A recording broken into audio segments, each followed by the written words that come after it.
ajaib bagiku, jalanmu tak terselami. Saat Kau yang membuka pintu, tak ada yang menutupnya. Masih ada jalan terbuka untukku, masih ada jalannya Tuhan, masih ada jalan terbuka untukku. Kulihat kebesaran-Mu,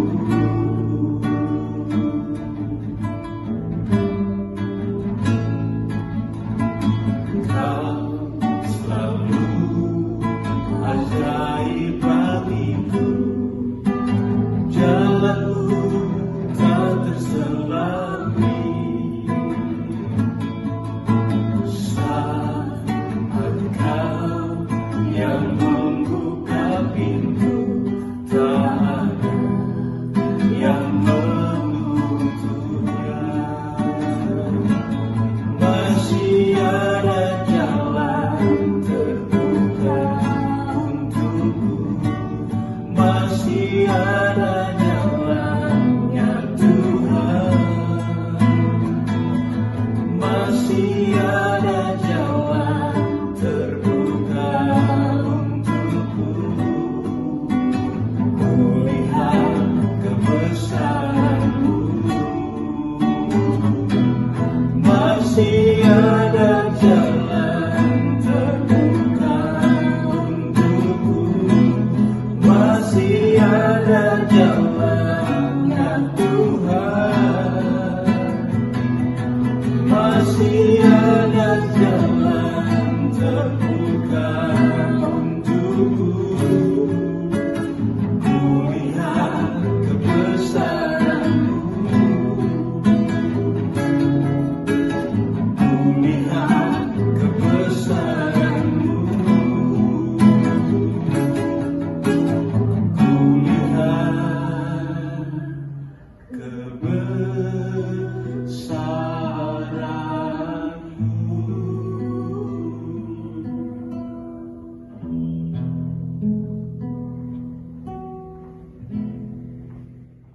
Bapak Ibu Saudara yang terkasih di dalam Tuhan Yesus Kristus, selamat pagi dan shalom. Kita akan memasuki usbu yang baru dan kita akan mendasarinya dengan firman Tuhan yang terambil dalam Yosua pasal yang ke-6 ayatnya yang pertama sampai dengan ayatnya yang ke-5. Sebelum itu, mari kita berdoa. Terima kasih Tuhan, kami mengucap syukur untuk kasih dan penyertaan-Mu. Kalau sampai pagi hari ini Engkau masih memberikan kami kesempatan untuk kami boleh menikmati berkat-Mu. Bila sebentar Tuhan kami mau belajar akan firman-Mu yang menjadi kekuatan buat kami, menjadi jawaban dalam setiap pergumulan kami, dan firman-Mu yang menjadi kekuatan buat kami, berbicaralah Tuhan, kami siap mendengar. Dalam nama Tuhan Yesus Kristus, saat ini kami berdoa. Amin. Firman Tuhan yang terambil dalam Yosua, pasal yang ke-6 ayat 1 sampai dengan ayat yang ke-5, begini firman Tuhan. Jatuhnya Yeriko. Dalam pada itu Yeriko telah menutup kota itu karena orang Israel. Tidak ada orang keluar atau masuk.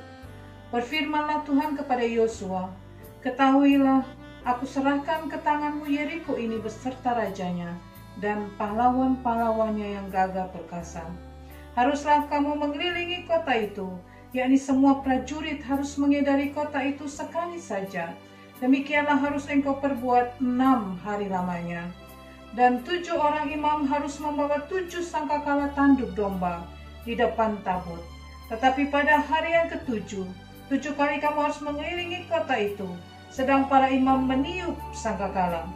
Apabila sangkakala tanduk domba itu panjang bunyinya, dan kamu mendengar bunyi sangkakala itu, maka haruslah seluruh bangsa bersorak dengan sorak yang nyaring, maka tembok kota itu akan runtuh. Lalu bangsa itu harus memanjatnya masing-masing langsung ke depan. Amin, firman Tuhan. Bapak Ibu Saudara yang dikasihi Tuhan Yesus Kristus, ada beberapa hal yang kita bisa belajar dari Yosua pasal yang ke-6 ayat 1 sampai dengan ayat yang ke-5. Dalam menghadapi masalah dan menikmati kemenangan bersama-sama dengan Tuhan. Hal yang pertama adalah cara kita berbeda dengan cara Tuhan. Kalau kita lihat ayat yang kedua, di situ dikatakan bahwa aku serahkan ke tanganmu Yeriko ini beserta rajanya dan pahlawan-pahlawannya yang gagah perkasa. Ini yang menarik. Yosua dan pasukannya belum berperang, tapi di ayat yang kedua, Allah sudah menyerahkan Yeriko ke tangan Yosua. Peperangan belum terjadi, tapi hasilnya sudah final, saudara. Allah sudah memberikan jaminan kemenangan buat Yosua. Dalam 1 Korintus 15 ayat yang ke-57 dikatakan, tetapi bersyukur kepada Tuhan yang telah memberikan kepada kita kemenangan oleh Yesus Kristus. Bahkan dalam Roma 8 ayat 37, tetapi dalam semuanya itu kita lebih daripada orang yang menang. Bapak Ibu Saudara yang dikasihi Tuhan Yesus Kristus, firman Tuhan sudah memberikan janji buat saya dan saudara, kemenangan yang luar biasa. Tetapi kita akan belajar di situ bagaimana caranya Yosua bisa menang, mengalahkan Yeriko. Apakah mereka harus berperang secara fisik? Ada pertumpahan darah di situ? Saudara, tidak. Kalau tadi kita renungkan dalam ayat pertama sampai dengan ayat yang kelima, Allah menginginkan mereka untuk mengelilingi saja tembok Yeriko. Dengan posisi berbaris, komposisinya adalah prajurit pertama, kemudian 7 imam dengan membawa 7 sangkakala, dan terakhir adalah tabut perjanjian. Dan mereka harus mengelilinginya selama 7 hari. 6 hari pertama mereka mengelilinginya 1 kali. Baru pada hari yang ke-7 mereka harus mengelilinginya selama 7 kali. Saudara, cara Tuhan berbeda dengan pemikiran Yosua. Begitu juga dengan kehidupan saya dan saudara, kekristenan kita. Mungkin ada begitu banyak tembok, ada begitu banyak masalah, ada begitu banyak pergumulan yang menghalangi hidup saya dan saudara.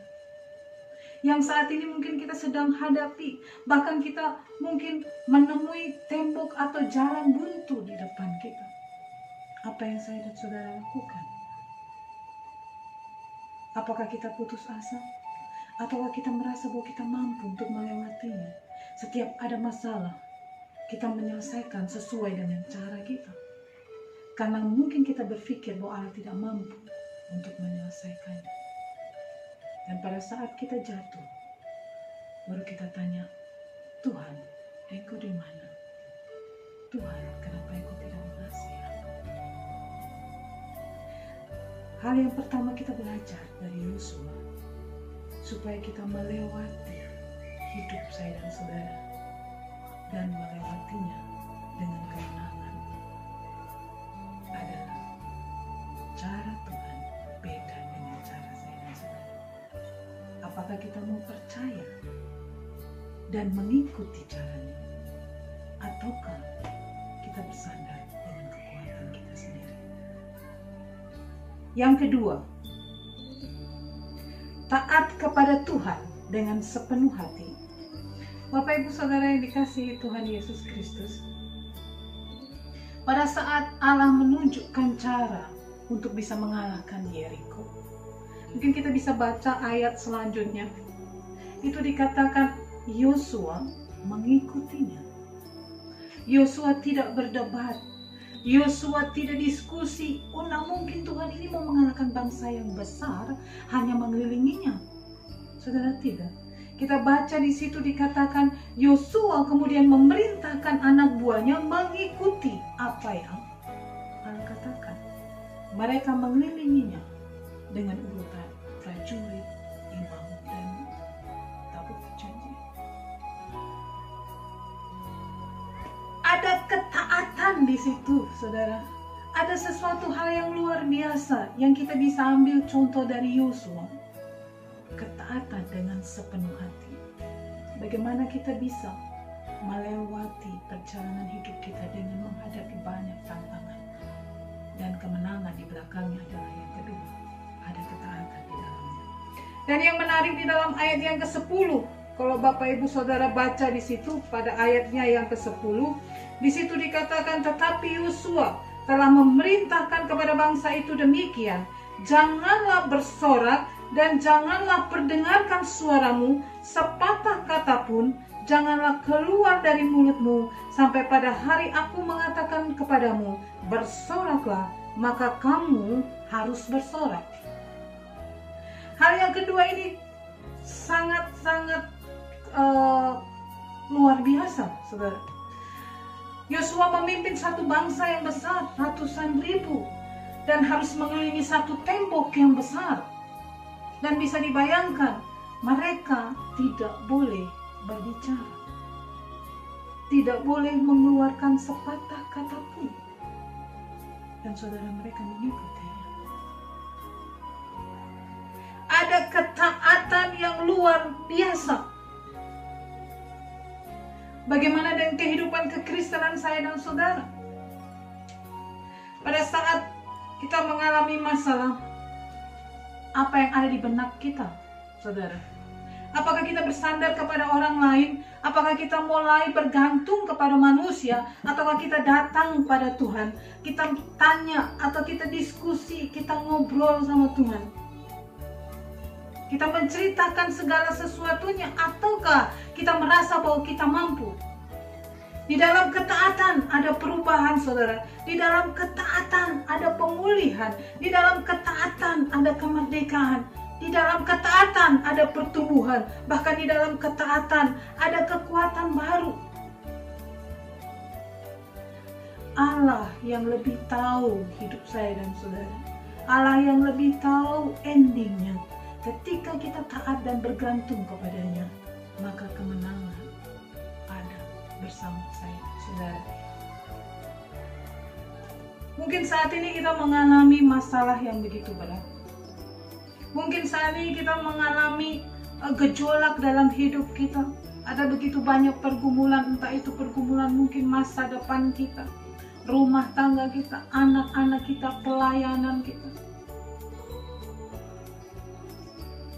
Tapi satu hal, saudara, janganlah bersandar dengan kekuatanmu sendiri. Tetap berpegang kepada Tuhan dan taat dengan sepenuh hati.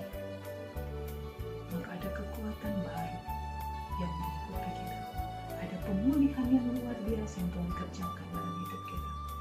Ada perubahan yang luar biasa yang dikerjakan Roh Kudus. Bapak Ibu Saudara yang dikasihi Tuhan Yesus Kristus, hal yang ketiga, yang terakhir, bagaimana saya dan saudara dalam menghadapi masalah dan menikmati kemenangan dari Tuhan.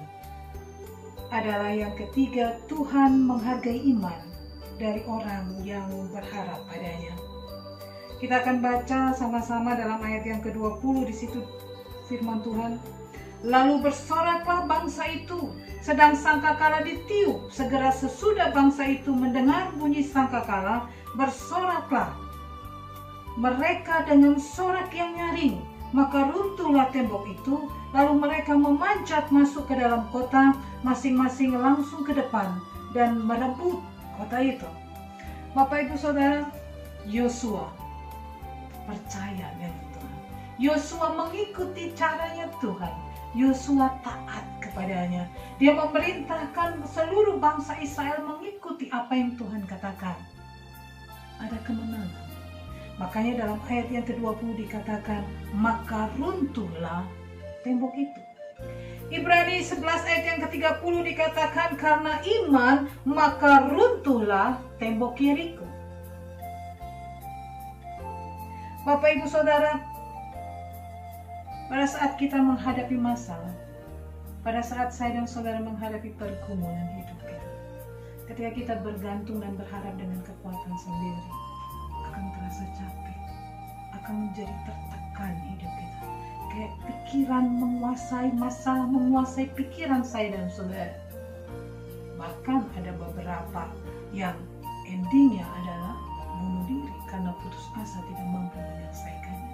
Tetapi pada saat ketika kita menghadapi pergumulan, kita bergantung dan tetap percaya kepadanya, firman Tuhan katakan, marilah kepadaku semua yang letih lesu dan berbeban berat, aku akan memberikan kelegaan kepadamu. Allah siap memeluk saya dan saudara. Yang menjadi masalah bagaimana respon kita. Apakah kita masih tetap percaya bahwa kita mampu menyelesaikan sendiri, ataukah kita bergantung dan tetap berharap kepadanya? Apa yang saat ini saya dan saudara hadapi, tembok pergumulan, masalah, apakah membuat saya dan saudara takut dan bimbang? Tembok apa yang saat ini kita hadapi? Kita tetap percaya, kita tetap berharap kepada Tuhan bahwa Tuhan mampu mengurus hidup saya dan saudara, dan Tuhan tahu ending hidup kita. Amin. Kita berdoa. Terima kasih Tuhan, kami mengucap syukur untuk firman-Mu yang menjadi kekuatan buat kami. Firman-Mu yang menjadi jawaban dalam setiap pergumulan kami.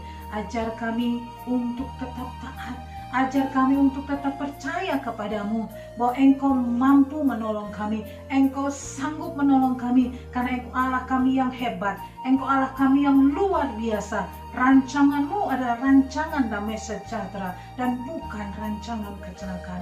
Ada sesuatu hal yang luar biasa, karena kami adalah orang-orang lebih daripada pemenang. Tuhan, terima kasih. Kami mengucap syukur untuk kasih-Mu yang luar biasa. Kami berdoa untuk bangsa dan negara Maluku, bahkan kota Ambon di mana kami tinggal. Berkati pemimpin-pemimpin kami dari tingkat pusat sampai pada tingkat daerah. Berikan mereka hikmat marifat yang daripada-Mu. Biarlah setiap keputusan apapun yang mereka ambil, Engkau campur tangan di dalamnya. Kami juga berdoa untuk Kementerian Agama Provinsi Maluku, bahkan Kementerian Agama di seluruh kabupaten kota di seluruh Maluku. Tuhan, mampukan kami menjalankan tugas dan fungsi kami di tengah-tengah masyarakat. Biarlah kami menjadi berkat dimanapun kami berada, dan biarlah nama-Mu yang dipermuliakan. Terima kasih Tuhan, kami menyerahkan seluruh eksistensi hidup kami. Biarlah Engkau berperkara di dalamnya, dan layakkan kami untuk menerima berkat-Mu. Berkat daripada Allah Bapa, cinta kasih dari Tuhan kita Yesus Kristus, dan persekutuan dengan Roh yang Kudus yang akan terus menyertai kita mulai hari ini sampai